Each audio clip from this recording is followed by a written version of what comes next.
एक दिन एक धनवान बहुत परेशान दिख रहा था।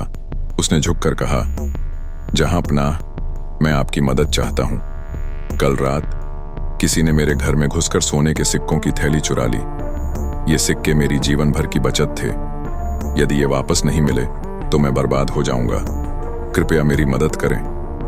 अकबर ने ध्यानपूर्वक सुना और व्यापारी को आश्वस्त किया, चिंता मत करो, हम चोर को पकड़ेंगे और न्याय सुनिश्चित करेंगे।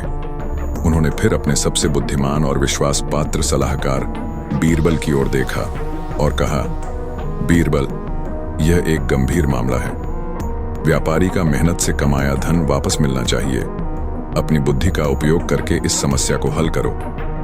बीरबल ने आत्मविश्वास से सिर हिलाया और दरबार को संबोधित करते हुए कहा, जहांपनाह, मुझे थोड़ा समय चाहिए, लेकिन सुबह तक मैं वादा करता हूं कि चोर का पता चल जाएगा।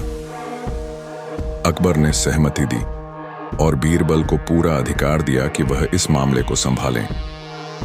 बीरबल ने व्यापारी से कहा कि वह अपने घर के सभी नौकरों, पड़ोसियों और उन सभी को दरबार में लाए जिन्होंने हाल ही में उसके घर का दौरा किया था। शाम तक संदेहियों का एक समूह दरबार में इकट्ठा हो गया। बीरबल ने उन्हें ध्यान से देखा, लेकिन किसी से सीधे सवाल नहीं पूछा। इसके बजाय उन्होंने एक चतुर योजना बनाई। बीरबल ने संदेहियों के सामने एक गट्ठर में बराबर लंबाई की लकड़ियां रखीं। उन्होंने हर संदिग्ध को एक लकड़ी देते हुए कहा, ये जादुई लकड़ियां हैं, ये हमें चोर का पता लगाने में मदद करेंगी। इसका तरीका यह है, कल सुबह तक चोर की लकड़ी 2 इंच लंबी हो जाएगी। संदेहियों से कहा गया कि वे लकड़ियां अपने साथ ले जाएं और सुबह इन्हें लेकर वापस आएं। चोर ने डर के मारे अपनी लकड़ी को 2 इंच काट दिया, यह सोचकर कि इससे वह पकड़ा नहीं जाएगा। अगली सुबह सभी संदिग्ध दरबार में अपनी लकड़ियां लेकर आए। बीरबल ने एक एक करके लकड़ियों की जांच की। जब उन्होंने चोर की लकड़ी देखी तो उन्होंने उसे उठाया और कहा, जहांपनाह, यही चोर है। अकबर ने उत्सुकता से पूछा, बीरबल, तुम इतने निश्चिंत कैसे हो सकते हो? बीरबल ने समझाया, जहांपनाह, ये लाकड़ियां जादुई नहीं थीं, ये साधारण लाकड़ियां थीं।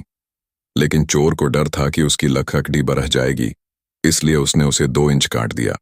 दरबार में बीरबल की बुद्धिमानी की प्रशंसा हुई।